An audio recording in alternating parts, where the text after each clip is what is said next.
अभी एक एस्ट्रोलॉजर थे, उन्होंने एक भविष्यवाणी करी कि इंडिया फाइनल। ये क्या बच्चों जैसी भविष्यवाणी है। मई जून में प्लेन क्रैश ही क्रैश होंगे, आप प्लेन में यात्रा मत करो, पृथ्वी का विस्फोट हो जाएगा, पृथ्वी पर मत रहो। हद से ज्यादा जुल्म करना, बहन का ख्याल ना रखना, किसी लड़की को धोखा देना। आज लोग चीटिंग तो कर रहे हैं ना, उससे कन्या बहन का दोष बनता है कि मोदी जी की वृश्चिक लगन कुंडली है, भारत की वृषभ लगन कुंडली है, तो ये कॉम्बिनेशन बड़ा प्यारा है। यानी कि भारत की कुंडली को रूल करने के लिए ऐसी ही पावरफुल कुंडली चाहिए थी और वो भारत को मिल गई। अब भारत रुकने वाला नहीं है। ये भारत की कुंडली है। आने वाले समय में मेरे को दिखता है कि भारत इस पृथ्वी के हर एक कंट्री को, हर एक सिटी को रूल करेगा।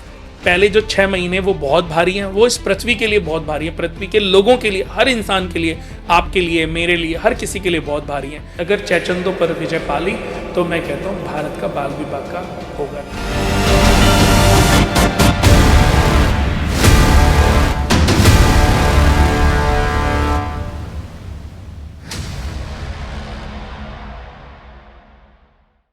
नमस्कार, धर्म ज्ञान के दर्शकों का स्वागत है। मैं हूं आपके साथ कविता राणा। ज्योतिष सनातन परंपरा का वो हिस्सा है जो भविष्य का आईना बनकर काम करता है, लेकिन कई बार इसी भविष्य के आईने पर, इसके अस्तित्व पर सवाल भी उठते हैं और आज उन्हीं सवालों का जवाब लिया जाएगा जाने माने एस्ट्रोलॉजर, हमेशा की तरह जो धर्म ज्ञान पे दिखते हैं, कुणाल कुमार जी, और उनसे ये भी समझने की कोशिश की जाएगी कि इस वक्त जो पूरी दुनिया में जो युद्ध का माहौल बना हुआ है और इसी युद्ध के माहौल में पाकिस्तान की तरफ से जो धमकियां मिल रही हैं कि अगर कोई कार्रवाई होती तो उसका जवाब कोलकाता में दिया जाएगा, जबकि आप भी जानते हैं कि इसी महीने में पश्चिम बंगाल में भी चुनाव है। तो क्या कोलकाता इस वक्त पाकिस्तान के निशाने पर है? इस वक्त जो भारत पाकिस्तान के बीच में जो युद्ध विराम लगा हुआ है, क्या यही विराम पाकिस्तान को हमेशा के लिए वीरान करने वाला है? आइए सबसे पहले स्वागत करते हैं कुणाल कुमार जी का। सर, धर्म ज्ञान एक बार पुनः आपका स्वागत करता है। नमस्कार कुणाल जी, आज आपसे एस्ट्रोलॉजी समझनी है। लोग सवाल उठाते हैं एस्ट्रोलॉजी के अस्तित्व पर कि एस्ट्रोलॉजी एक पाखंड है, काम कैसे करती है, कैसे बताया जा सकता है सामने वाले का भविष्य। और जब आप और बड़े बड़े एस्ट्रोलॉजर जब भविष्यवाणियाँ करते हैं तो उन भविष्यवाणियों की जो सटीकता होती है, जो सत्यता होती है, वो कितनी फीसदी मापी जाए? देखिए, एस्ट्रोलॉजी पर तो उंगली उठाना बिल्कुल ऐसे है जैसे सूरज को दीपक दिखाना।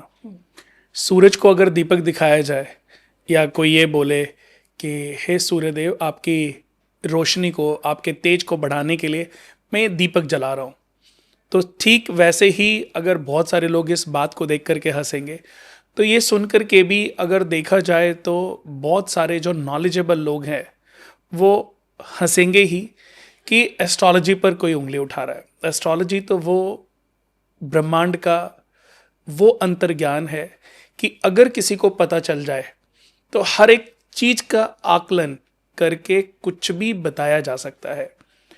ज्योतिष पर उंगली उठाना गलत है।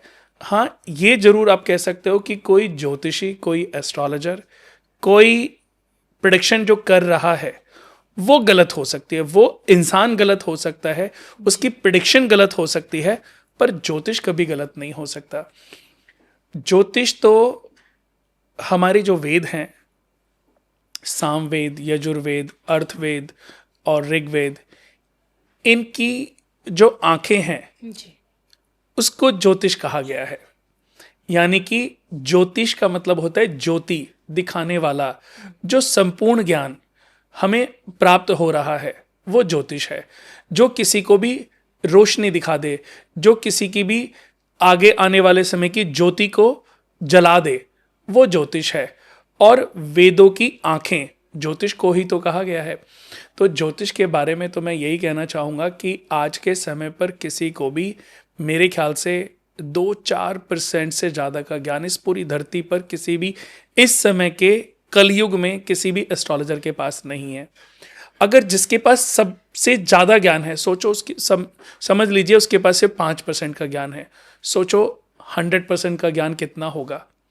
यानी कि हम जो कैलकुलेशन कर रहे हैं वो एक जन्म के आधार पर कैलकुलेशन कर रहे हैं, हमने इन 9 ग्रहों को समझ लिया, हमने 27 नक्षत्रों को समझ लिया और उसके आधार पर हम प्रेडिक्शन कर रहे हैं। सोचो ऐसे कितने ब्रह्मांड हैं, कितनी गैलेक्सी हैं, उन सब का ज्ञान तो शायद हमें है ही नहीं। बहुत बार एस्ट्रोलॉजी के बारे में लोग ऐसे उंगली उठाते हैं कि एक ही समय पर 2 बच्चे पैदा होते हैं, दोनों की जर्नी अलग अलग होती है। सबने इसके बारे में अपने अपने मत दिए हैं। किसी ने अपनी भाषा में कुछ अलग बता दिया, किसी ने अपनी कैलकुलेशन के आधार पर कुछ अलग बता दिया, बट कोई भी आज तक ये ना समझ पाया है और ना कोई किसी को समझा पाया है कि ऐसा क्यों होता है। तो कुछ चीज़ें जो हैं वो ईश्वर के हाथ में है। कहते ना कि आप पूरे जीवन की प्रेडिक्शन कर लेते हो, पैदा होना और शरीर का पूर्ण होना, मृत्यु होना, ये सब ईश्वर लिखी बातें हैं। ज्योतिष की कैलकुलेशन करने के बाद भी व्यक्ति उसके आसपास तो पहुंच जाता है, लेकिन सटीकता से बातें नहीं कर पाता। देखिए आप खुद कह रहे कि कुछ चीज़ें ईश्वर के हाथ में होती है। यही तो एक सवाल है कि जब नियति में लिखा हुआ है कि उस सामने वाले के साथ ये होना है, तो यहाँ पे ज्योतिष क्या काम करेगी? उसके साथ तो वो चीज़ होनी है। फिर आप ज्योतिष पर चली गई। ज्योतिष के बारे में सबसे पहले मैं आपको बताता हूँ कि ज्योतिष हमारे जो ब्रह्मा जी के 10 मानस पुत्र थे, उनमें से एक पुत्र थे भृगु ऋषि। भृगु ऋषि ने सबसे पहले भृगु संहिता लिखी थी। ठीक है। वो क्यों लिखी थी, उसको लिखने के पीछे का कारण क्या था, उसको लिखने का, उसको एक शास्त्र के रूप में हमें परोसने का, हमें ज्ञान, हम तक ज्ञान पहुंचाने का उनका एकमात्र उद्देश्य था मानव जाति का कल्याण। वो जानते थे कि अभी मैं सतयुग में हूं, सतयुग के बाद त्रेता युग आएगा, त्रेता युग के बाद द्वापर युग आएगा, द्वापर युग के बाद कलयुग आएगा। हो सकता है कि त्रेता युग में, द्वापर युग में जरूरत ना पड़े, लेकिन कलयुग में मनुष्य को ज्योतिष की जरूरत पड़ेगी। मैंने आपको बताया वो बातें जो मैं या दुनिया के हर एक एस्ट्रोलॉजर हम कर रहे हैं, पर ज्योतिष तो वो अद्भुत ज्ञान है जो सही और गलत को जानता है। उसको हम कितना पढ़ पा रहे ये हमारी योग्यता पे डिपेंड करता है। ऐसा थोड़ी ना है कि मेरे पास दुनिया का सबसे अद्भुत एस्ट्रोलॉजी ज्ञान है, मेरी भी कोशिश होती है। और ज्योतिष एकमात्र की गई कोशिश है जो मनुष्य को उसके समय की जानकारी मात्र देता है, पर भाग्य बिना कर्म के किसी का नहीं बदलता। मैं हमेशा से ये बात बोलता हूँ कि जब आप उपाय करते हैं तो अपने कर्म फॉलो जरूर करें, अपने कर्म ट्रैक का ध्यान जरूर रखें, माता पिता की सेवा करते रहें, अपने गुरुजनों का आदर सत्कार करते रहें, जीव जंतुओं के प्रति आपके अंदर दया भावना होनी चाहिए और गरीबों की दुआएं लेते रहें। ये हमेशा हम अपनी जन्म कुंडली यानी कि कर्म कुंडली में भी लिख के देते हैं, क्योंकि मैं भी जानता हूं कि एस्ट्रोलॉजी की बातें मैं जितनी भी किसी को बता दूं, जब तक उसका कर्म ट्रैक ठीक नहीं होगा, जब तक उसका भाव अच्छा नहीं होगा, जब तक उसके अंदर सेवा भाव नहीं होगा, जब तक वो अपनी सराउंडिंग हो रही दोषों से, पापों से मुक्त नहीं होगा, तब तक एस्ट्रोलॉजी ज्ञान भी उसके लिए जीरो है। आप कितना भी मेरे से अपनी कुंडली दिखा लीजिए, मैं कितना भी अपने बच्चों की जन्म कुंडलियां देख लूं, अपने परिवार की देख लूं, जब तक उनका कर्म ट्रैक ठीक नहीं होगा, किसी के भाग्य को बदल पाना असंभव है। मैं यहां पर पहले एस्ट्रोलॉजी का जो संशय है हमारे, आपने क्वेश्चन तो बहुत अच्छा किया है, बट मैं चाहता हूं कि पहले वो संशय जरूर खत्म होना चाहिए। दोस्तों, जब बर्फ पड़ रही हो और हम वहां पर घूमने जा रहे हो, जैसे समझ लीजिए कुल्लू में बर्फ पड़ रही है, मनाली में बर्फ पड़ रही है और हम वहां घूमने जाना चाहते हैं, तो आप शॉर्ट्स लेकर के जाओगे या आप थोड़े से कवर्ड कपड़े लेकर के जाओगे या आप थोड़े से स्वेटर वगैरह, जैकेट वगैरह लेकर के जाओगे? क्या डिसीजन लोगे आप जब आपको पता है कि वहां बहुत ठंड है, -डिग्री टेम्परेचर है? नॉर्मल सी बात है, हम अपने गर्म कपड़े ही लेके जाएंगे। गर्म कपड़े लेके जाओगे। तो ये आपको सजेशन मिल गया कुछ लोगों से, आपने मौसम की जानकारी ले ली, तो आपने अपने आप को प्रिपेयर कर लिया जी। एस्ट्रोलॉजी भी बिल्कुल सेम ऐसे ही है कि आने वाले समय के बारे में हम जान करके अपने आप को काफ़ी हद तक प्रिपेयर कर लेते हैं। जब किसी का समय खराब आता है आपके ऊपर, जैसे उदाहरण राहु केतु की दशाएं हैं, शनि की दशाएं हैं, हमेशा हर कोई कहता है कि ये दशाएं जो हैं बड़ी खराब होती है, बड़ी डेंजरस होती है, कि जब ये दशाएं आती हैं तो मनुष्य के जीवन को प्रभावित कर देती हैं। तो जब ये दशाएं आती हैं तो इन दशाओं में हम पहले से ही अपने आप को प्रिपेयर कर सकते हैं, यानी कि महामृत्युंजय के चैंटिंग करा सकते हैं। जब ये दशा शुरू होने वाली हो तो महामृत्युंजय के चैंटिंग करा सकते हो, और उसके साथ में आप राहु की महादशा है तो राहु के, केतु की महादशा है तो केतु के, शनि की महादशा है तो शनि के बीज मंत्र, वैदिक मंत्र या तंत्रीय मंत्रों की चैंटिंग करा करके एक अच्छा रुद्राभिषेक और यज्ञ करा लीजिए। इससे क्या होगा, जो आपका समय आ रहा है, मंत्र में इतनी शक्ति होती है कि किसी भी ग्रह तक आपकी बात को पहुंचाने का ये वे है, यानी कि रिक्वेस्ट है कि आपकी कृपा दृष्टि मेरे ऊपर सकारात्मक रूप से हो। मेरी जन्म कुंडली में जो ग्रहों की स्थितियां हैं ये मुझे मेरे कर्मों के आधार पर मिली गई हैं। ऐसा नहीं है कि मैं अगर एस्ट्रोलॉजी का ज्ञान रखता हूं और भविष्य में मुझे अपने बच्चे पैदा करने हैं, ऐसा तो सिर्फ एक रावण ही था, लेकिन रावण के भी बच्चों की मृत्यु तो हुई। ज्योतिष में सबसे पहले लोग क्या देखते हैं कि लगन चार्ट में ग्रह स्थिति देखी और प्रेडिक्शन करना शुरू कर दिया। आप किसी का भी पॉडकास्ट देख लो, किसी का भी, या आज के समय पे तो पॉडकास्ट एस्ट्रोलॉजिकल बातें होती ही नहीं है। मैंने देखा है कि लोग बैठते हैं कि आप ये आलू उसको दान कर दीजिए, आप ये उपाय कर दीजिए, आप ये तकिए के नीचे लगा लीजिए, इन उपायों को करने से आपकी किस्मत बदल जाएगी।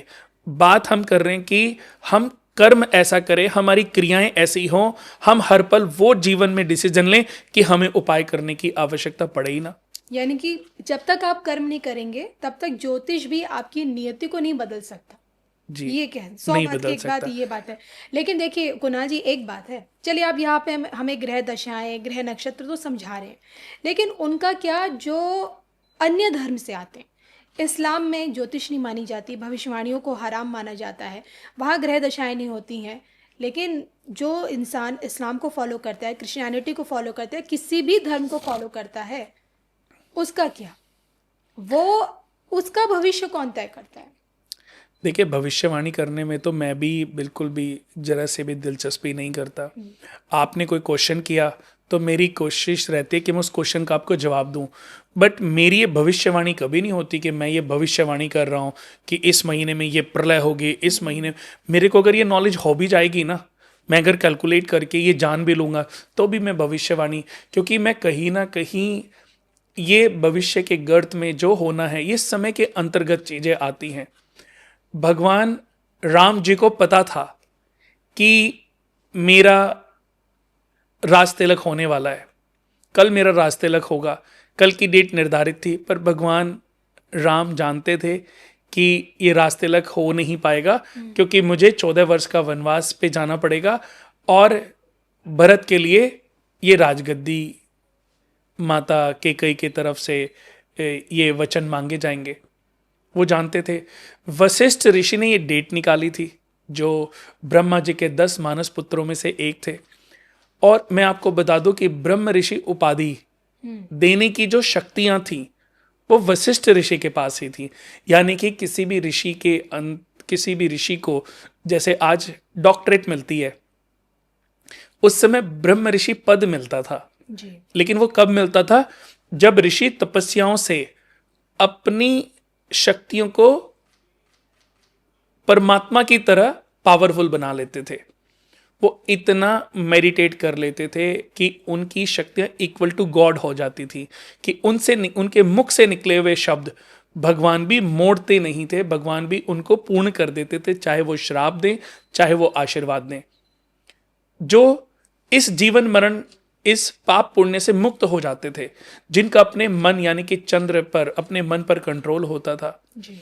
वो सर्व सिद्धिमान जो ऋषि होते थे, उनको ब्रह्म ऋषि की पदवी जब प्राप्त होती थी तो वो पदवी देने का जो अधिकार था वशिष्ठ ऋषि के पास ही था। तो समझ लो उनको तो सब कुछ ज्ञान था। उन्होंने भी डेट निकाली थी, बट वो भी जानते थे। बट जो लिखा जिस तरीके से गया, उन्होंने कभी उसमें हस्तक्षेप नहीं किया। वो जानते थे कि राम 14 वर्ष का वनवास भोगेंगे, वो राज तिलक हो ही नहीं पाएगा उनका, लेकिन फिर भी उन्होंने वो डेट निकाली वरना वो जानते थे, वो बोल देते कि महाराज आप जो डेट निकलवा रहे हो उस डेट को निकालने का तो कोई फायदा ही नहीं है। वो जानते थे पर उन्होंने किसी को नहीं बताया। उस समय वशिष्ठ ऋषि और रामचंद्र जी, भगवान श्री राम दोनों जानते थे। भगवान श्री राम जी ने मर्यादा में रह करके ही अपने पूरे जीवन को जिया है। कभी भी अपनी शक्तियों का या अपने दिव्य अलौकिक शक्ति होने का उन्होंने आभास अपने भाई को भी नहीं होने दिया, अपने भाइयों को भी होने नहीं दिया। हालांकि लक्ष्मण जी जो थे वो अनंत शेषनाग का रूप थे, और जो भरत थे वो भगवान विष्णु, भगवान नारायण के हाथ में जो शंख है उनका अवतार थे, और जो उनके हाथ में सुदर्शन चक्र था उसके अवतार थे शत्रुघ्न। लेकिन सबको बोध नहीं था, लेकिन राम जी को बोध था कि मैं कौन हूं, लेकिन कभी भी उन्होंने इसका प्रयोग नहीं किया। मैं एक वाक्य बताता हूं जिससे आपको समझ आएगा कि पार्वती सती माता उस समय जो शिव भगवान की जो अर्धांगिनी थी उनका नाम था सती जी। सती हमेशा भगवान शिव को तप में लीन देखती थी, तो पूछती थी कि आप किसको मेडिटेशन, आप तो मतलब तीनों लोकों के मालिक हो, आप किसका ध्यान करते हो। तो उन्होंने बताया कि मैं, मेरे जो प्रभु हैं वो श्री राम हैं, मेरे जो ईष्ट हैं वो श्री राम हैं, मैं उन्हीं को अपना सब कुछ मानता हूं। मतलब वो उनको अपना ईष्ट मानते थे। तो जब सीता माता का हरण हुआ तो भगवान श्री राम को रोते बिलखते देखा माता सती ने, और उनसे रहा नहीं गया। उन्होंने बिना संकोच किए शिव भगवान से ये पूछा कि आप जिनको अपना ईष्ट मानते हो वो तो एक बच्चों की तरह है, वो तो एक मामूली से इंसान है, बच्चों की तरह विलाप कर रहे हैं, रो रहे हैं। उनकी पत्नी को कोई राक्षस उठा के ले गया है और आप उनके लिए, और वो उसके लिए परेशान हैं, और आप कहते हो ये मेरे ईष्ट हैं, ये नारायण अवतार हैं, कि मेरे को तो नहीं लगता कि। तो उन्होंने बोला कि ये उनकी लीला है, तुम नहीं समझोगे।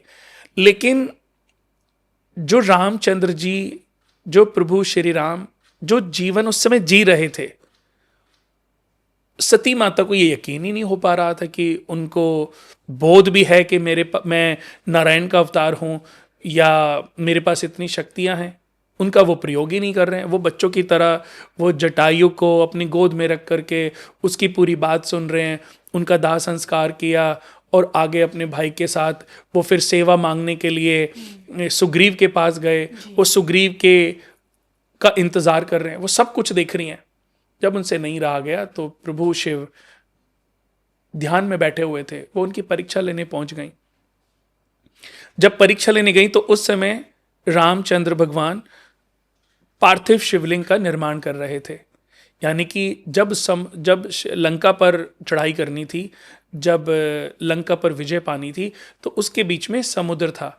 तो समुद्र से रास्ता मांगने के लिए, समुद्र से रिक्वेस्ट करने के लिए, या अपनी विजय की प्राप्ति के लिए, जब उनको पता था कि अब युद्ध होना है, विजय की प्राप्ति के लिए उन्होंने शिवलिंग की स्थापना की, पार्थिव शिवलिंग की, जिसको आज हम रामेश्वरम के, जो बाद में राम जी के नाम पर ही रामेश्वर के नाम से विख्यात भी हुआ। जी।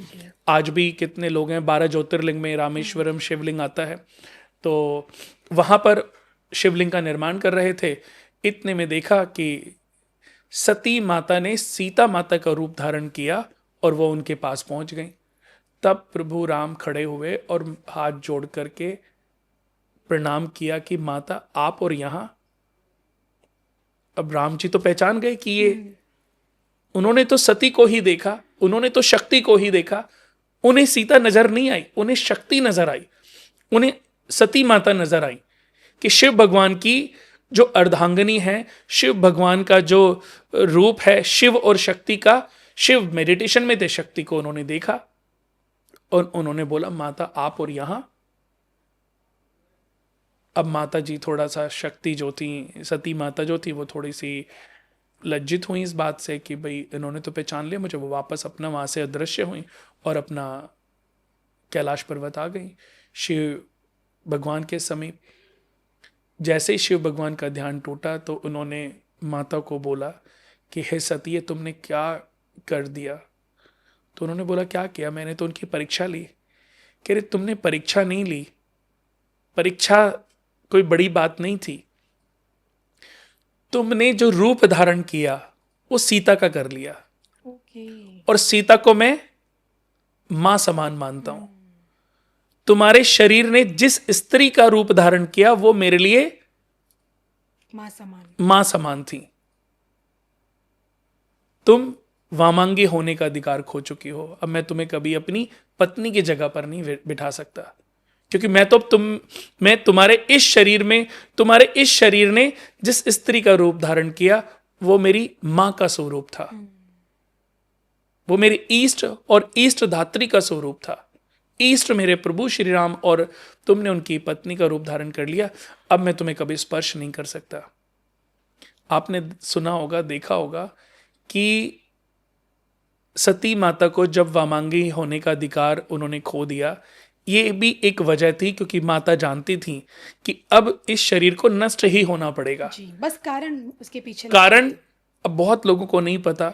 बाद में प्रजापति दक्ष ने जो यज्ञ कराया, उस यज्ञ में जब सबकी आहुतियां यज्ञ में डाली गईं तो सती माता भी गई थी।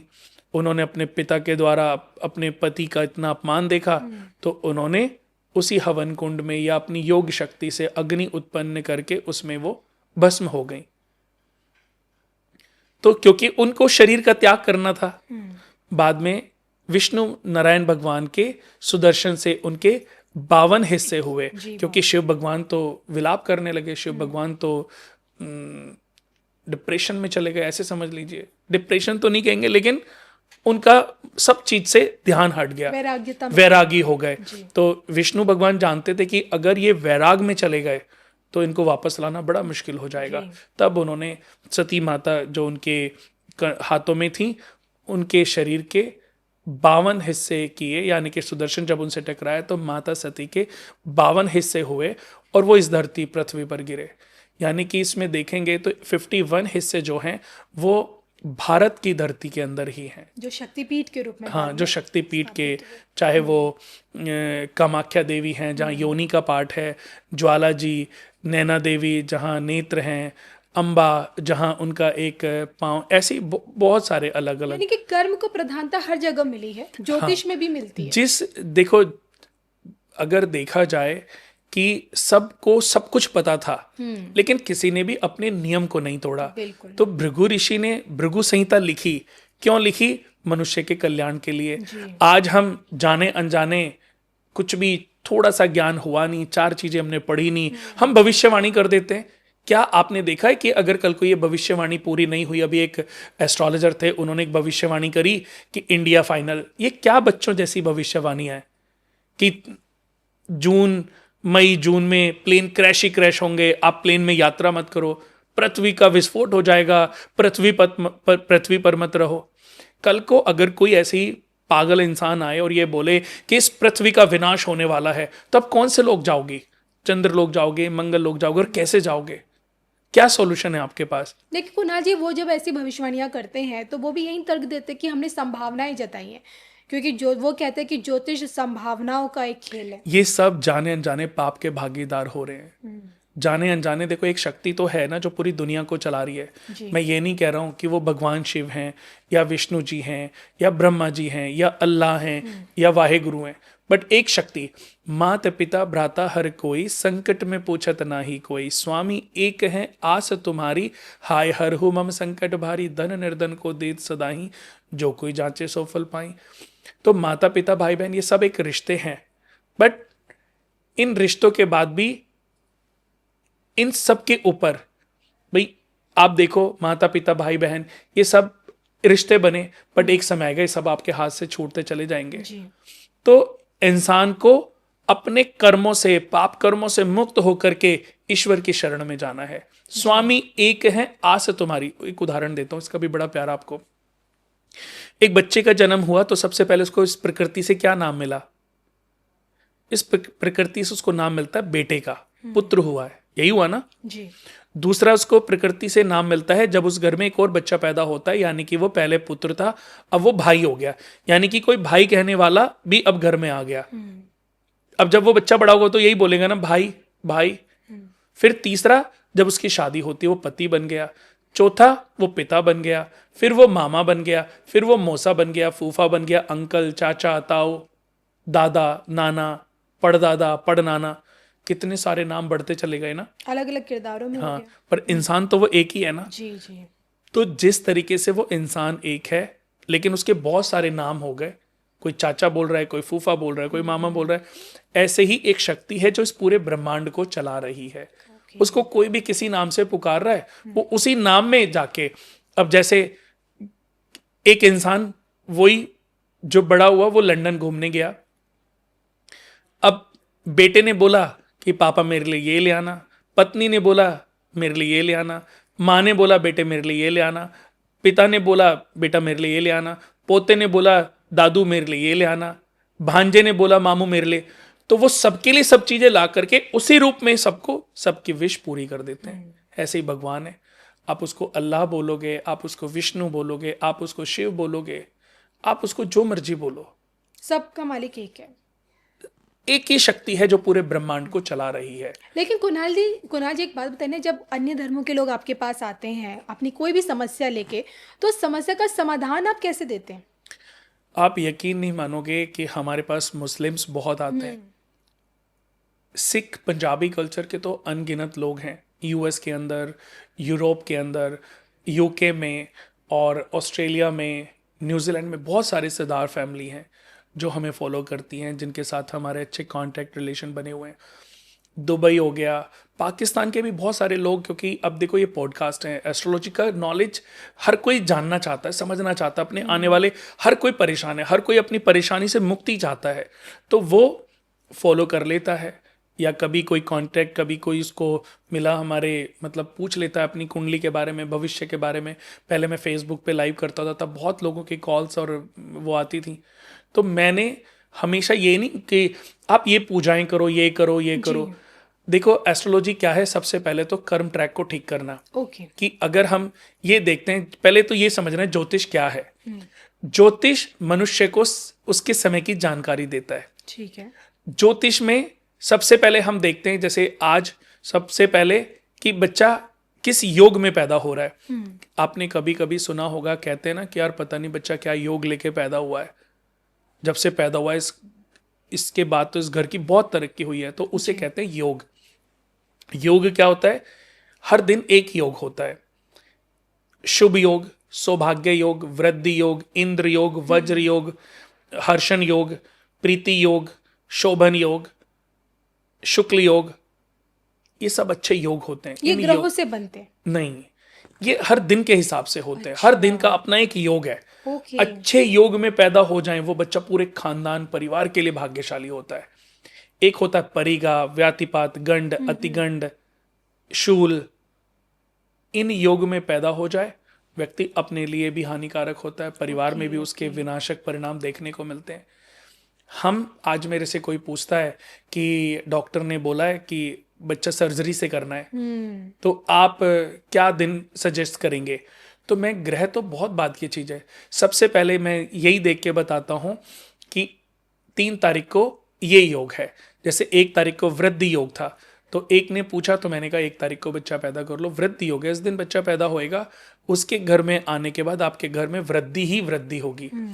ऐसा बच्चा बड़ा होएगा, जिस दुकान में जाएगा, जिस रेस्टोरेंट में जाएगा, जहां जॉब करेगा, वो सबके लिए बड़ा लक्की होगा। जिस कंट्री में रहेगा उस कंट्री के लिए बहुत लक्की होगा। ये बहुत डीप ज्ञान है। ये आज की एक गाइड है जो आपको गाइड करती समय के साथ ज्योतिष के माध्यम से सही ज्ञान तो परोसा ही नहीं जा रहा है। जी बिल्कुल। उपाय भर भर के परोसे जा रहे हैं। ये कर लो, ये टोटका कर लो। एक मैंने, देखो मैं तो सच में 100 बार ना मैं किसी के बारे में बुरा बोलना चाहता हूँ, ना मैं बुरा बोलता हूँ, बट मैं ये जरूर कहूँगा कि एक लेडी, मैं उदाहरण दे रहा हूँ, किसी को भी पसंद नहीं आएगा, कल को जब उसकी बेटी होगी तो शायद।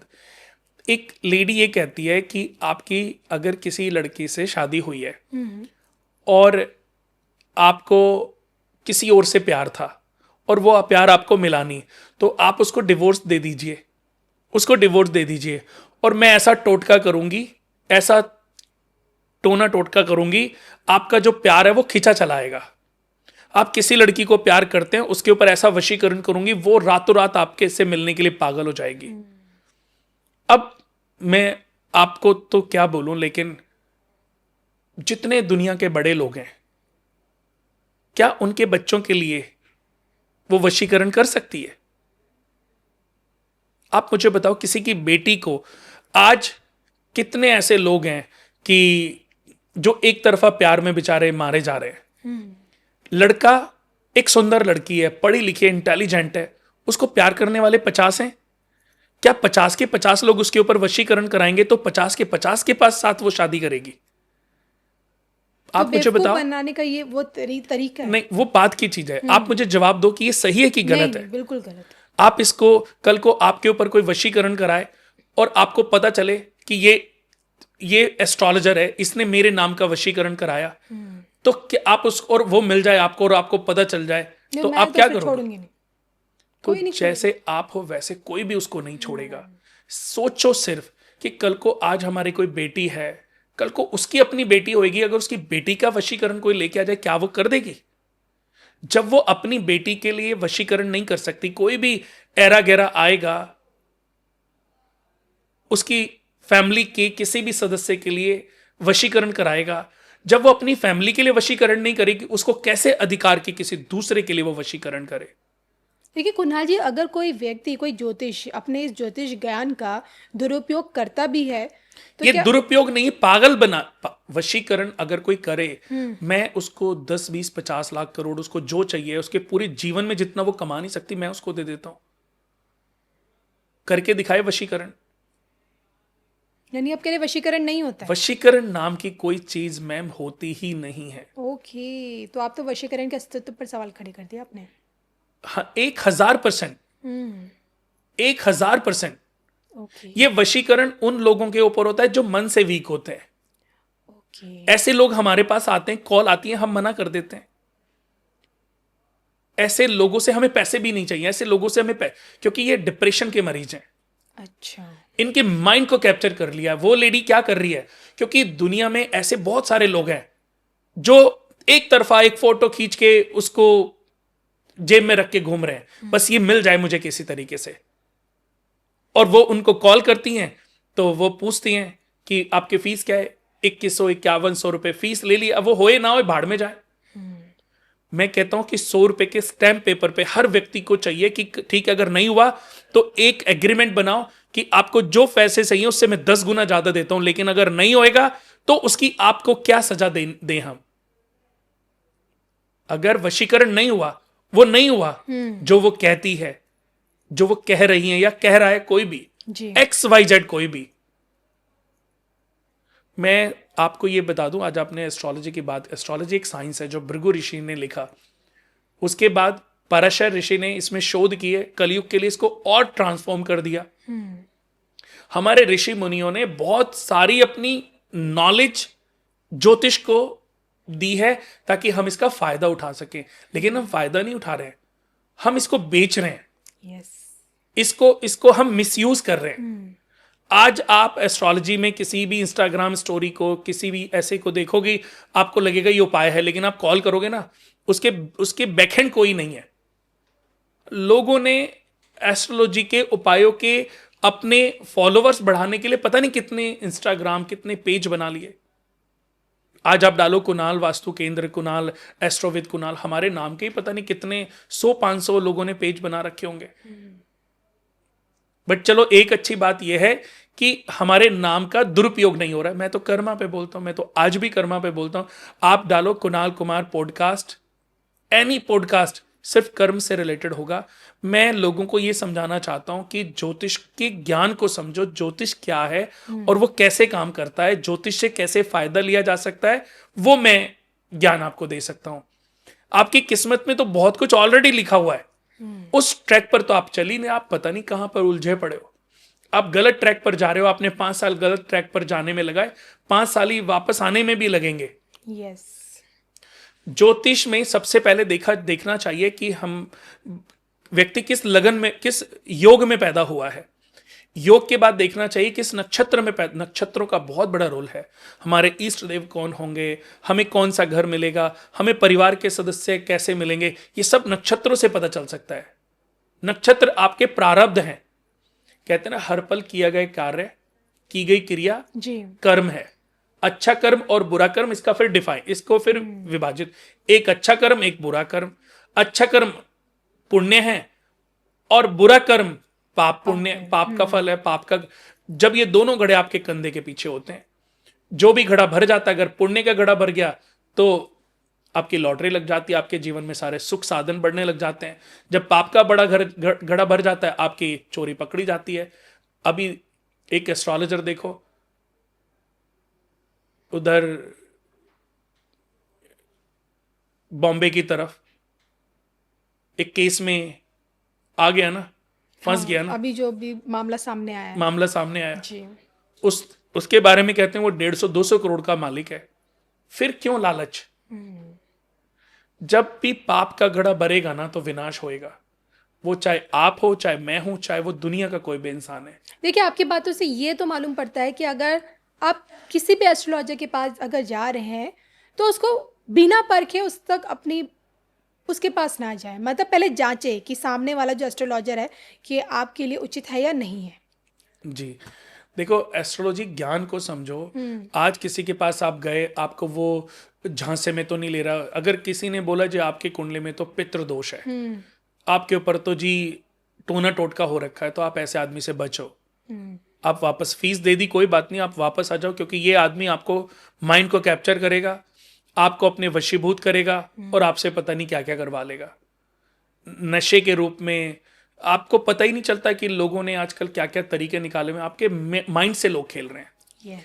जिस व्यक्ति के 5वें घर में, देखो मैं फिर आप पहले एस्ट्रोलॉजी पे ही आते हैं कि सबसे पहले व्यक्ति किस योग में पैदा हुआ है, फिर किस नक्षत्र में पैदा हुआ है, फिर उसकी राशि क्या है, फिर उसका लगन क्या है, फिर उसकी ग्रह स्थिति क्या है। तो ये 5 चीजें हो गई।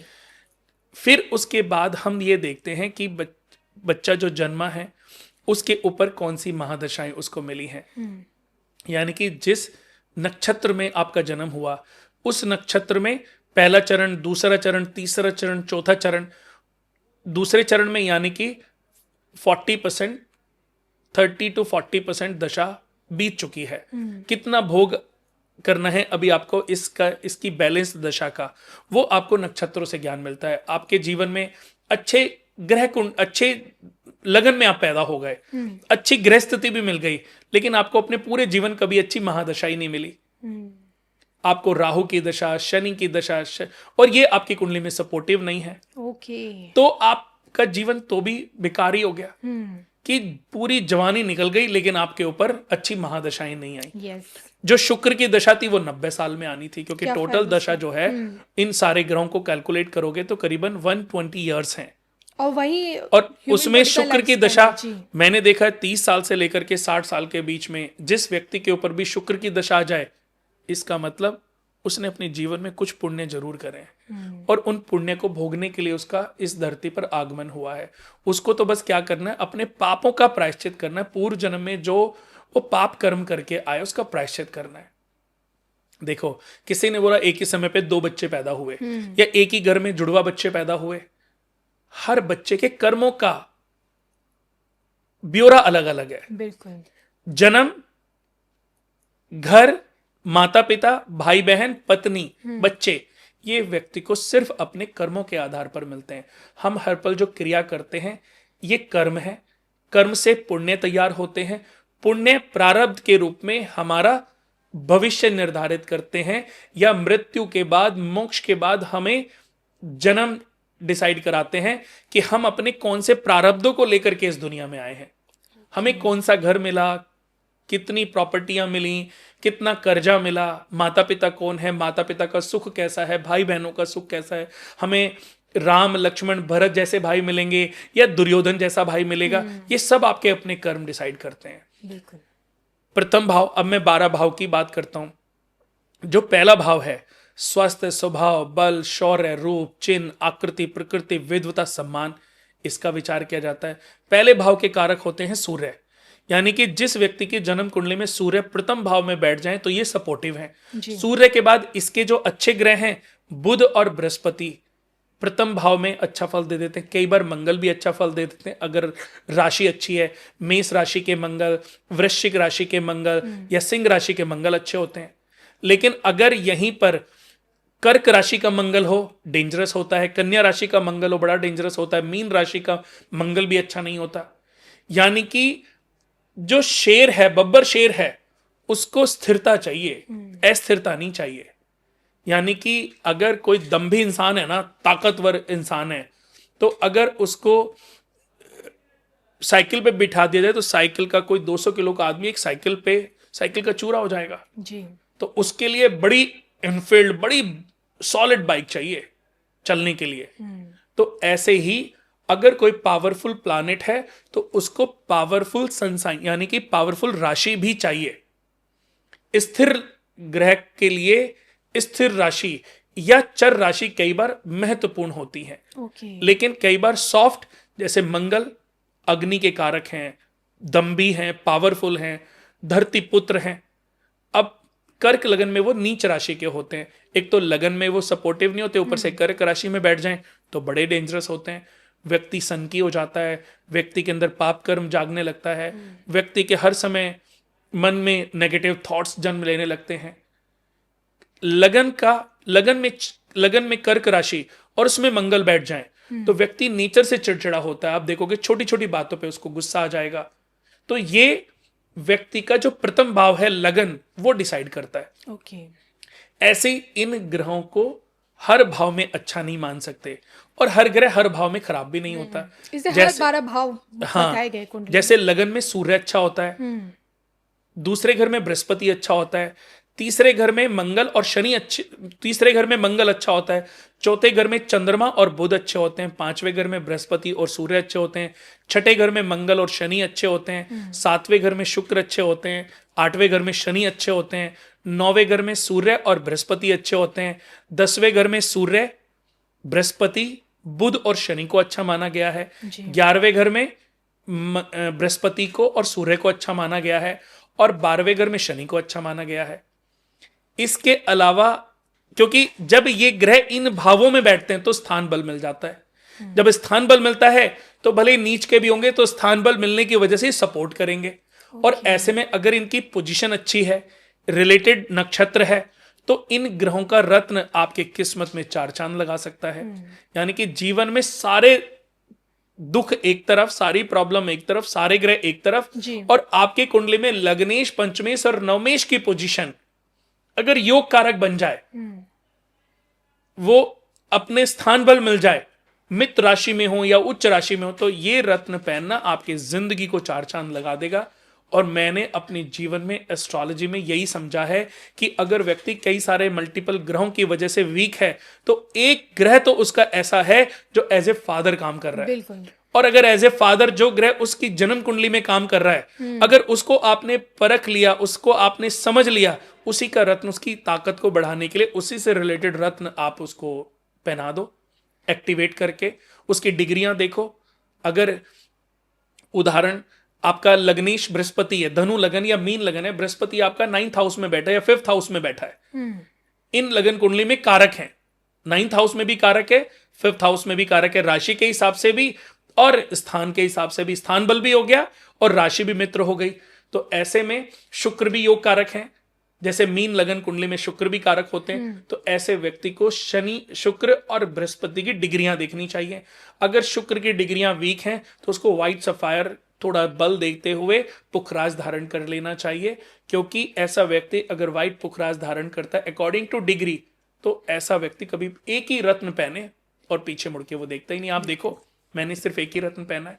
तो देखिए 100 बात की एक बात ये समझ में मुझे आती है और मेरे दर्शकों को आती है कि बेसिकली एस्ट्रोलॉजी एक साइंस है जिसमें बहुत सारी कैलकुलेशन है और यही कैलकुलेशन व्यक्ति को गाइड करती है। आपको ना एक सीरीज बनानी पड़ेगी एक, क्योंकि अभी हम एक टॉपिक पे जा रहे हैं। लगता है ये आपने मुझे एस्ट्रोलॉजी के बेसिक फंडामेंटल समझाए हैं कि एस्ट्रोलॉजी बेसिकली है क्या। मैं तो चाहता हूँ कि दुनिया का जो एस्ट्रोलॉजर एस्ट्रोलॉजी को समझना चाहता है वो पहले ये समझ ले कि ज्योतिष पैसा कमाने की मशीन नहीं है। बिल्कुल। ज्योतिष मनुष्य को राह दिखाने का एक अद्भुत ज्ञान है जो हमारे ऋषियों से हमें मिला है। और आज अगर उसका गलत आप उपयोग कर रहे हो तो आप श्रापित हो रहे हो। आपके बच्चे आज हो गए, लेकिन आगे आपके पीढ़ियों में आप देखना, आपके अगली पीढ़ियों में बच्चे पैदा नहीं होंगे। अगर आप पाप से पैसा कमा रहे हो, आप लोगों को मिसगाइड कर रहे हो, लोगों को आप गलत रास्ता दिखाने का काम कर रहे हो, ज्योतिष के नाम पे आप ठगी कर रहे हो ना, कई पीढ़ियां बीत जाएंगे, आपके घर में जनरेशन में बच्चे पैदा नहीं होंगे। और अपने बुरे कर्म यहीं काटने पड़ेंगे आपको इसी जन्म में। वो कितने जन्म, क्योंकि अब ये भी है ना कि मनुष्य का जन्म के बाद दूसरी योनि में तो आदमी जाता नहीं है। जी जी जी 84 लाख 84 योनियों लाख में योनियों से गुजरते हैं। यही मनुष्य की योनि में जो आ जाए तो मनुष्य में भी तो कष्ट है। किसी के हाथ नहीं है, किसी के पाँव नहीं है, कोई फुटपाथ पे पैदा हो रहा है, किसी को एक औरत 10 रुपए में पर डे के किराए पे लेकर के भीख मांग रही है। सब अपने अपने कर्मा है। आज आपने कांड सुना होगा, निर्भया कांड जो हुआ था, एक लड़की का रेप किया 4 लोगों ने मिलके। अब उनको जन्म मिला होगा तो आज किसी ने उनका हाथ काट दिया होगा, किसी का पाँव काट दिया होगा और उनको भीख मंगवाया जा रहा होगा। तो उनको पाप तो पूरे काटने हैं। एक ऐसे ही मैं उदाहरण देता हूं। एक बार, एक बहुत पहले की बात है कि एक व्यक्ति अपनी कुंडली दिखाने आए और उन्होंने बोला कि रोने लग गए। तो मैंने कहा क्या हुआ? कि मेरे को अपनी पत्नी की कुंडली दिखानी है, आज मैंने उसको रंगे हाथों पकड़ लिया, उसका किसी से अफेयर चल रहा है और अब मुझे लगता है कि मुझे अब जीना नहीं है, मैं मरना चाहता हूँ। तो वो मुझसे ही समझने आया था कि अगर यही होना था, मुझे सुसाइड ही करना था, तो मैं इस दुनिया में आया ही क्यों? तो मैंने कहा फिर इसकी कुंडली मत दिखाओ, मुझे अपनी कुंडली दिखाओ। कहता मेरी? मैं तो अपनी वाइफ के बारे में जानना चाहता हूँ। मैंने कहा मैं भी आपको आपकी वाइफ के बारे में बताना चाहता हूँ, लेकिन मैं आपको बताऊंगा आपकी कुंडली के बेस पर। तो वाइफ की कुंडली तो मैंने बंद करके वापस दे दी। फिर उसने अपनी अपनी कुंडली दिखाई तो मैंने देखा कि उसमें 7th हाउस में सूर्य नीच राशि में बैठे हुए थे। अब देखिए, सूर्य, चंद्रमा या राहु दूसरे या 7वें घर में बैठ जाए तो ये इंडिकेशन है कि ऐसा व्यक्ति अपनी जन्म कुंडली में पत्नी ऋण दोष से पीड़ित हो जाता है। इस ऋण को कैसे बनता है? अपनी पत्नी को मारना या मरवा देना, या किसी ऐसी स्त्री को जान से मार देना जो मां बनने वाली थी, या अपनी पत्नी के होते हुए किसी दूसरी स्त्री से सेक्सुअल रिलेशन डेवलप करना। आज एक्स्ट्रा मैरिटल अफेयर कितने चल रहे हैं? बहुत चल रहे हैं कि नहीं? सुनने में भी हर दूसरे दिन कोई ना कोई कहानी सुनने को मिल जाती है। तो जो व्यक्ति आज अपने जीवन में ये पाप कर्म कर रहा है तो अगले जन्म में उसको, जैसे आज उसकी पत्नी रो रही है, तड़प रही है उसके लिए, पता चलने पर अगले जन्म में वो भी रोएगा, वो भी तड़पेगा। इस कष्ट को, इसको तड़पना तो है ही, इसको भोगना तो है ही। तो उसने बोला तो फिर तो ठीक ही है ना, मैं सुसाइड कर लेता हूं। तो मैंने कहा देखो, इसका सबसे इजी तरीका तो यही है कि इससे मुक्त होने का तरीका तो यही है, सुसाइड कर लो। लेकिन आप ये सोच रहे हो कि मैं इससे मुक्त हो जाऊंगा, फिर जन्म होगा, फिर आपकी 30 साल 32 साल की एज होगी, फिर आप शादी करोगे, फिर आपकी पत्नी का फेयर, क्योंकि ये तो प्रायश्चित तो पूरा ही करना पड़ेगा आपको। आप इससे बच नहीं सकते। जितने अंतराल का प्रायश्चित लिखा गया है उतने अंतराल पूरा प्रायश्चित करने के बाद ही आपको मुक्ति मिलेगी। आप हर बार मरते रहोगे, दोबारा जन्म होगा, यहीं से फिर आपकी लाइफ शुरू होगी। अब वो बेचारा हस्त प्रभ कि मुझे क्या करना चाहिए।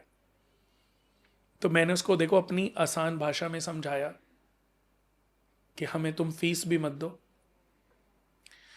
तुम अपने घर जाओ और अपनी पत्नी को कुछ मत बोलो, उसको जी भर के प्यार करो, उसको इतना प्यार दो, इतना प्यार दो, इतना प्यार दो कि उसको अपनी गलती का खुद से आभास हो, उसको लगे कि मैं जिसको धोखा दे रही हूं वो कितना प्यारा इंसान है और मैं किसको धोखा दे रही हूं। अगर उसने आपको अपने गलतियों के लिए माफी मांगी, एक दिन रोई आपके पास, तो समझ लेना वही दिन आपका प्रायश्चित पूर्ण होने का दिन है। और वो इंसान वापस गया होगा, वापस गया, मैंने बोला तो वापस ही चला गया, मिला मुझे दोबारा। कई बार वो जब मुझे मिलता है तो मेरे से नजरें झुका लेता है, हमारी सोसाइटी में ही रहता है। आज तक मेरी पत्नी को भी नहीं पता वो इंसान कौन है, सिर्फ मैं जानता हूं और वो जानता है, या उसकी वाइफ जानती होगी। तो मैंने एक इंसान को सिर्फ सही रास्ता दिखाया, कोई उपाय थोड़ी ना बताया, मैंने उसके प्रायश्चित का तरीका उसको समझा दिया कि ऐसा नहीं है, सुसाइड करना, पत्नी को मारना पीटना ये सॉल्यूशन नहीं है। प्रायश्चित तो आपके द्वारा गलती है ना, ये आज कष्ट आपको भोगना पड़ रहा है, लेकिन पिछले जन्म में आपने किया था तब आपको मजा आ रहा था। तो इस जन्म में जिनको मजा आ रहा है अगले जन्म के लिए, वो भुगतने के लिए उनको तैयार रहना पड़ेगा। तो हर पाप का फल है और वो फल तो हर किसी को भोगना है। ज्योतिष में मैं आपको बताऊं, हर ग्रह का हर भाव में होना ये इंडिकेशन है हमारी लाइफ के बारे में, जो हमारी बताता पास्ट लाइफ को बताता है। हमारे अगर पिछले जन्म के बारे में हम देखें तो हम अपने 5th हाउस को देखेंगे। अगर हम अपने इस जन्म की खुशियां देखेंगे, इस जन्म के दुख देखेंगे, तो हम अपने 9th भाव को देख के कैलकुलेट कर सकते हैं। अगर हम अगले जन्म को देखना चाहते हैं तो अपने 12th हाउस को देखें। अगर आपका 5th हाउस बहुत अच्छा है, बृहस्पति बैठे हैं मित्र राशि में या उच्च राशि में, तो इसका मतलब पूर्व जन्म के पुण्य भोगने के लिए आए हो जी। 9th हाउस में आपके शुक्र उच्च के बैठे हैं, बृहस्पति बैठे हैं, सूर्य बैठे हैं मित्र राशि में उच्च, तो इस जन्म में आपको सब सुख अपनी खुद की गई मेहनत से अर्जित हो जाएंगे जी। और 12th हाउस में अच्छे ग्रह बैठे हैं, शुभ ग्रह बैठे हैं, या छठे 8वें 12वें भाव का मालिक 12वें घर में बैठा है, तो आपका अगला जन्म बड़ा शानदार होने वाला। हर ग्रह का हर भाव में होना एक इंडिकेशन है। पितृण दोष, पितृ दोष नहीं, पितृ ऋण दोष, ये ऋण जो आपने लिया, किसी मंदिर को तोड़ना, पीपल का पेड़ कटना, नास्तिक हो जाना, भगवान का अनादर करना, दूसरे 5वें 9वें 12वें घर में जब शुक्र बुध राहु बैठ जाएं तब ये दोष बनता है। ओके। 5वें घर में शुक्र शनि राहु केतु बैठ जाएं तो सवदोष ऋण दोष बनता है।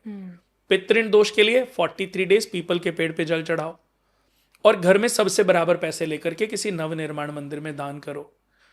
और अगर शुक्र शनि राहु केतु 5वें घर में बैठे हैं तो सवदोष ऋण दोष लगाए, जिसके लिए कुल खानदान के हर एक सदस्य सबसे बराबर पैसे लेकर के सूर्य विष्णु यज्ञ करना चाहिए।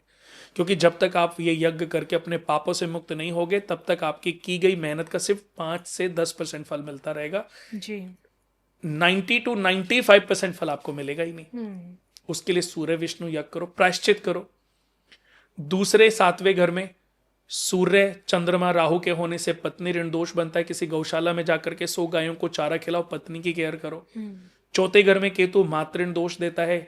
अपनी माता को दुखी करना, दुर्व्यवहार करना, दुखी हो जाने पर उनको घर से निकाल देना, उनका घर छोड़ के चले जाना, उनकी मृत्यु हो जाना।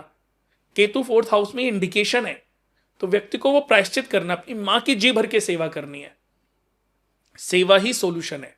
और एक चांदी का सिक्का हरिद्वार में जल प्रवाह करो और उस दिन के बाद से माता को समझ लो अपनी देवी, अपनी माँ, अपनी भगवान समझ लो जी। तो हर एक ग्रह दूसरे पहले घर में या 8वें घर में आप बीमारियों पे बहुत पैसा खर्च हो रहा है। हर आदमी बीमारियों पे पैसा खर्च कर रहा है। तो वो अपनी अगर जन्म कुंडली को देखेगा उठा के तो उसको पता चलेगा कि उसकी कुंडली में छठे घर में चंद्रमा बैठे हैं, छठे घर में मंगल बैठे हैं या चंद्रमा बैठे हैं। इन दोनों के छठे घर में होने से या किसी भी चंद्रमा के या मंगल के किसी के भी होने से कन्या बहन ऋण का दोष बनता है। ओके। दूसरे घर में चंद्रमा के होने से कन्या बहन ऋण का दोष बनता है। पाप का कारण किसी की लड़की या बहन की हत्या करना, हद से ज्यादा जुल्म करना, बहन का ख्याल ना रखना, किसी लड़की को धोखा देना। आज लोग चीटिंग तो कर रहे हैं ना जी। उससे कन्या बहन ऋण का दोष बनता है। तो लड़कियों को धोखा मत दो, बहन का ध्यान रखो। दूसरे घर में, पहले घर में या 8वें घर में बुध शुक्र बैठ जाए तो पारिवारिक ऋण दोष बनता है। कुछ पैसे की मेडिसिन किसी भी चैरिटेबल ट्रस्ट को डोनेट करो या किसी जरूरतमंद व्यक्ति को डोनेट कर दो, या किसी की हॉस्पिटल में अगर उसके पास अपनी क्षमता नहीं है, अपने वहाँ हेल्प कर दो, पैसे नहीं है उसके पास, तो फाइनेंशियली उसको सपोर्ट कर दो। आपकी मेड है, आपके घर में कुक है, आपके घर में ड्राइवर है, आपकी सोसाइटी में गार्ड्स हैं, आपकी सोसाइटी में सफाई कर्मचारी हैं, या आसपास में आपके परिवार सदस्य में कहीं पर भी अगर कोई आपके पास आता है कि हमें बीमारी के लिए कुछ पैसे उधार चाहिए, तो सबसे पहले ये पैसे देने चाहिए और बिना सोचे समझे दे दो, और शायद उनको कभी वापस भी मत लो, क्योंकि आपका पारिवारिक ऋण दोष जो आपकी कुंडली में पता नहीं कितने जन्मों से बना हुआ है, वो खत्म हो जाएगा। बिल्कुल। तो कुणाल जी देखिए, 100 बात की एक बात है कि एस्ट्रोलॉजी कुंडली आपका वो साइंस है अथाह जो सागर ज्ञान आपके है। ना सिर्फ राज खोलती है बल्कि उसमें आपकी हर समस्या का समाधान भी है। और देखिए डिस्कशन बहुत लंबा हो जाएगा, जाते जाते अब मैं बात करना चाहूँगी, दो मुल्कों की कुंडली क्या कहती है। एक हमारा खुद का देश भारत और एक पड़ोसी पाकिस्तान, जिसे हम नापाक जी पाकिस्तान भी कहते हैं। सवाल इसलिए है क्योंकि युद्ध का माहौल बना हुआ है। पाकिस्तान के जो विदेश मंत्री हैं आसिफ, उनका साफ कहना है कि अगर भारत की तरफ से कुछ भी होता है तो कार्रवाई के तौर पे कोलकाता में हम उस पर कार्रवाई करेंगे, इस बात धमकी दी जा रही है। तो मैं सोचा क्योंकि पश्चिम बंगाल के भी इलेक्शन है, तो ये जो धमकियां मिल रही हैं और पश्चिम बंगाल में भी इलेक्शन थे, क्या क्या मैं समझूं कि कुछ बड़ा हो सकता है? देखिए, इसमें तो कोई दो राय नहीं है, क्योंकि अभी जो समय चल रहा है वो चल रहा है मंदार योग का। सूर्य शनि अभी दोनों एक साथ बैठे हैं और इस समय ये युति और ज्यादा करीब आ जाएगी, इस समय और ज्यादा करीब है। लेकिन धीरे धीरे सूर्य डे बाय डे जो है शनि से दूर होते जाएंगे और 14 तारीख को, 14 अप्रैल को सूर्य जो है वो मीन राशि से चेंज होकर के वो मेष राशि में ट्रांजिट हो जाएंगे। ओके। तो उसके बाद सूर्य की मजबूत होंगे, क्योंकि शनि के साथ सूर्य वीक हो जाते हैं। शनि ही एक ऐसा ग्रह है जहां पर सूर्य वीक होते हैं। और आपने सुना होगा, या मैं आपको बता देता हूं, कि एक पिता अगर कभी झुका है तो अपनी औलाद के आगे ही झुका है। तो सूर्य पिता है और शनि पुत्र है। शनि कभी सूर्य के आगे झुकते ही नहीं है, जी अड़के खड़े हो जाते हैं। लेकिन यहाँ पे सूर्य को ही झुकना पड़ता है। तो पुत्र के आगे आप देखो, सूरज कहाँ से निकलते हैं? पूरब से। और कहाँ पे छिपते हैं? पश्चिम में। ईस्ट में इंद्र देवता और सूर्य ग्रह का वास है, वेस्ट में वरुण देवता और शनि ग्रह का वास होता है। यानी कि जब यही सूर्यदेव पूरब से चमकते हुए निकलते हैं, पूरी ताकत, पूरी एनर्जी के साथ निकलते हैं, लेकिन जब तक वो पश्चिम में पहुंचते हैं, जहां शनि का स्थान है, वहां छिप जाते हैं। जी जी। तो ये भारत की कुंडली है वृषभ लगन, और पाकिस्तान की कुंडली है मेष लगन, यानी कि चर लगन। तो चर, स्थिर और द्वि स्वभाव, ये 3 तरह के लगन चार्ट होते हैं। तो सबसे पावरफुल लगन जो चार्ट है वो है स्थिर। तो हमारे देश और स्थिर भी 4 लगन होते हैं: वृषभ लगन, वृश्चिक लगन, कुंभ लगन और सिंह लगन। उनमें सबसे ज्यादा जो पावरफुल लगन है वो है वृषभ लगन, जिसमें हमारा देश का नामकरण हुआ था। जी। तो हमारे देश की कुंडली है वृषभ लगन। अब वृषभ लगन के अकॉर्डिंग देखूं तो हमारे देश की जो भुजाएं हैं वहां पर बुध, चंद्रमा, सूर्य और शनि शुक्र का कॉम्बिनेशन बना हुआ है। जी। यानी कि लगन में राहु है। लगन में राहु यानी कि हमारे देश में पैसे की कमी नहीं है, सोने की चिड़िया है। लेकिन लगन में कौन विद्यमान है? राहु। तो राहु यानी कि नेतागण, मिनिस्ट्री। अगर नेता पैसे को, पाप से कमाने वाले पैसे को, यानी कि जितना भी पैसे को लेकर के जो हमारे देश में, चाहे वो राजनेता हैं, चाहे वो अधिकारी हैं, जितना भी फ्रॉड है, अगर ये खत्म हो जाए, लाइजनिंग खत्म हो जाए, सब एक नंबर होने लग जाए, तो इस पूरी पृथ्वी पर भारत से अमीर कोई देश हो नहीं सकता। आज अगर कैलकुलेट करोगे ना कि भारत के पता नहीं कितने लोगों के, कितने मिनिस्टर के पैसे जो है स्विस अकाउंट में है, अगर वो आ जाएं तो भारत अभी भी सोने की चिड़िया। चिड़िया नहीं बोलेंगे, सोने का शेर बोल देंगे फिर तो क्योंकि राहु लगन में बैठा है, तो राहु क्या करता है? ग्रहण लगाता रहता है, ग्रोथ को खाता रहता है। यानी कि असली ग्रोथ, एक सड़क को बनाने के लिए 1000 करोड़ अलॉट हुए। तो पता चला कि नेतागण, अधिकारीगण ये नहीं सोचते कि पैसे को लगाना कैसे है, वो ये सोचते हैं कि पैसे को निकालना कैसे है, अपनी कमाई कैसे करनी है, अपनी जेबें कैसे भरनी है। सिर्फ इस चीज में दिमाग लगाते हैं। उसकी वजह राहु है। लेकिन भारत ताकतवर क्यों है? बुध, चंद्रमा, सूर्य, शनि और शुक्र का कॉम्बिनेशन तीसरे घर में बना हुआ है। लेकिन एक दिन सबका विनाश होना है। जो जितने पाप से पैसा कमा रहा है उसकी पीढ़ियां पैसे को भोगेंगी नहीं कभी, क्योंकि उसकी वजह है कि भारत की कुंडली के तीसरे घर में जो है, आप इतिहास उठा के देख लीजिए, पराक्रम जो भुजाएं हैं वहां पर शनि और सूर्य का कॉम्बिनेशन, इसको मंदार दोष यहाँ पे बना हुआ है और ये भुजाओं पे बना हुआ है। तो भारत काफी हद तक शांत रहता है, लेकिन जब वो कहते हैं ना अति हो जाती है, फिर ये पीछे हटता नहीं है, फिर ये विनाश करके ही लौटता है जी। तो ये एक बहुत बड़ी सपोर्ट है भारत की। अब वहीं पर पाकिस्तान की कुंडली देखें तो पाकिस्तान के घर के कुंडली के चौथे घर में ये कॉम्बिनेशन बना हुआ है मंदार योग। तो उसके सुख, उसके अंदर अंदर ही अंतरकलह ऐसी होगी कि एक दिन वहां के जो सारे लोग हैं ना, वो आपस में एक दिन लड़ मर के अपना विनाश कर लेंगे। ओके। तो उनके पास एटम बम है या परमाणु बम है, वो कहते हैं ना, वहां पाकिस्तान की मेष लगन कुंडली, सेकंड हाउस में राहु बैठे हैं, तो कहते हैं ना जो कुत्ता भौंकता है वो सिर्फ भौंकता है, काटता वो नहीं। कभी कुछ कर नहीं पाता। और मदमस्त हाथी जो है, अगर मैं कुंडली की बात करूं तो भारत की कुंडली जो है मदमस्त हाथी है, जिसको अपनी जगह पता है कि उसको अपना मील का पत्थर पार करना है जी। और अपनी मंजिल तक पहुंचना है। और कुत्ता थोड़ी दूर भौंकेगा, उसको वापस आके सबको बोलेगा देखा मैंने इसको भगा दिया। हाथी को ये परवाह, अब वो भौंकता रहता है, भौंकता रहता है। बट जनरली आपको मैं देखूं तो भारत की जो कुंडली है वो मदमस्त हाथी, अब इसको कोई परवाह नहीं है। और ये क्यों बोल रहा है कि पाकिस्तान क्यों बोल रहा है ये बातें, क्योंकि वो चाहता है कि डर का माहौल बने। पाकिस्तान इसीलिए ये बातें कर रहा है क्योंकि भारत में डर का माहौल बने, इस पे भी क्वेश्चनिंग उठे, यानी कि बहुत ज्यादा जो है सेना को वहां पर भेजा जाए, तो सिर्फ कंफ्यूज करने के लिए। ओके। पर मैं आपको बता दूं कि ये जो महीना है, जब तक ये मंदार दोष है तब तक थोड़े से हालात डेंजरस तो हैं, लेकिन एक बार ये जब निकल जाएंगे, जब सूर्य अपना मीन राशि से उच्च राशि की तरफ जाएंगे तो चीजें बहुत बेटर होंगी।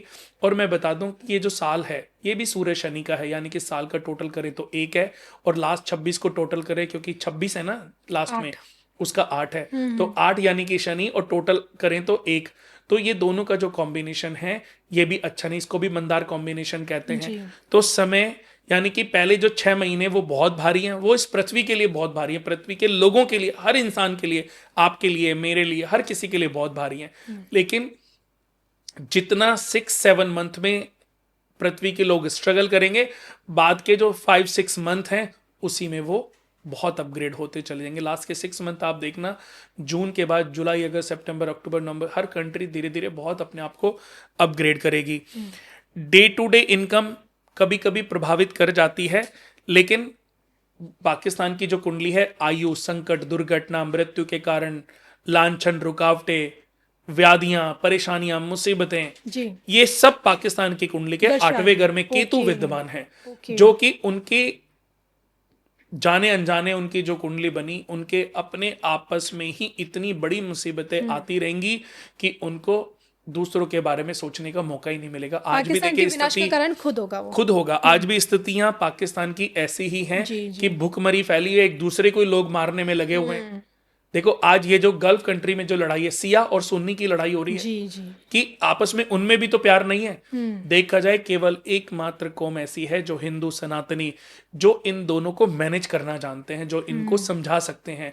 तो चाहे वो सिया हो चाहे वो सुन्नी हो, देखा जाए तो उनको बहुत कुछ सीखना चाहिए, और भारत के लोगों से चीजें समझ के, भारत से चीजें समझ के अपनी लाइफ को बेटर बनाने की कोशिश करनी चाहिए, जो कि वो अभी कर नहीं रहे हैं। तो बृहस्पति की पोजीशन भारत में बहुत अच्छी है, मंगल सेकंड हाउस में बैठे हैं। अगर देखें भारत की कुंडली में तो कम बोलते हैं, पर जब बोलते हैं वो डिसाइड करके बोलते हैं। यानी कि अगर एक बार ठान लिया, फिर भारत पीछे मुड़ के नहीं देखता, फिर भारत रुकेगा भी नहीं।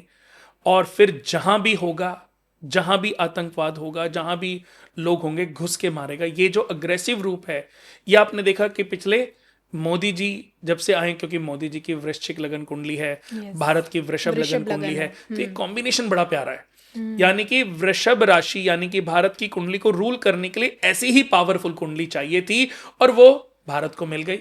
अब भारत रुकने वाला नहीं है। जब तक मोदी साहब हैं तब तक तो देखो रुकेगा ही नहीं। और उसके बाद भी योगी जी जैसी कुंडली, स्थिर लगन कुंडली और डेवलप हो रही है, उनकी सिंह लगन कुंडली है, या और भी मैंने कई लोगों की देखी हैं, कई मिनिस्टर, कैबिनेट मिनिस्टर ऐसे जिनके स्थिर कुंडलियां हैं। तो आने वाला समय मुझे लगता है कि भारत बिल्कुल सुरक्षित हाथों में है। और आने वाले समय में मैं आपको बता दूं कि कांग्रेस भी पूरी ट्रांसफॉर्म होने की तैयारी में है, आने वाले समय में पूरी ट्रांसफॉर्म होगी, ताकि वो कहीं ना कहीं, बीजेपी में ऐसे भी लोग हैं जो पैसे के लालच में कहीं ना कहीं अंदर से खोखला करने में लगे हैं, तो उनके लिए मुसीबत का कारण बनते रहेंगे। क्योंकि कहते हैं ना, अपोजिशन भी स्ट्रांग होना बहुत जरूरी है। तो कांग्रेस भी आने वाले समय में बहुत स्ट्रांग होएगा। हालांकि अगला जो चुनाव है वो भी बीजेपी के पक्ष में है, लेकिन उसके बाद का जो चुनाव होगा, यानी कि 29 के बाद, वो 34 के आसपास जब होगा, वाला। हाँ, तब भारत को, बीजेपी को बहुत ज़्यादा टक्कर कांग्रेस से मिलेगी। और अभी तो मुझे लगता है कि जो मोदी साहब के हाथ में लगाम है, यानी कि कंट्रोल है भारत का, तो उस हिसाब से अगर मैं देखूं तो बिल्कुल भी, कम से कम आपको, मुझे या भारत के लोगों को तो बिल्कुल भी सोचने की, टेंशन लेने की जरूरत नहीं है। हमें सिर्फ अपने अंदर जो जयचंद जैसे लोग हैं ना जी, उनसे सावधान रहने की जरूरत है। क्योंकि अगर उनका कंट्रोल हमने कर लिया, उनको हमने कंट्रोल कर लिया, और उसके लिए सबको एकजुट होना पड़ेगा, चाहे वो हिंदू हैं, चाहे वो मुस्लिम हैं, चाहे वो सिख हैं, चाहे वो ईसाई हैं, जो भारतवासी अपने आप को कहते हैं, उनको अपने आप को जयचंदों से बचाना है। अगर जयचंदों पर विजय पाली तो मैं कहता हूं भारत का बाल भी बाका होगा नहीं। और एक समय वो भी आएगा कि आने वाले समय में मेरे को दिखता है, ये भारत की कुंडली है, आने वाले समय में मेरे को दिखता है कि भारत इस पृथ्वी के हर एक सिटी, कंट्री को, हर एक सिटी को रूल करेगा। ओके। ये हिंदू और सनातनी लोगों की मैं ताकत बता रहा हूं। मैं शायद उससे मैं होऊंगा या नहीं होऊंगा पता नहीं, लेकिन ये होगा, इसका कोई विकल्प नहीं है। वो साल आप बता सकते हैं, वो समय? उसमें देखो, अभी 50 ईयर तो हैं, तभी मैंने बोला ना कि भारत आगे आने वाले समय में बहुत मजबूती से आगे होगा।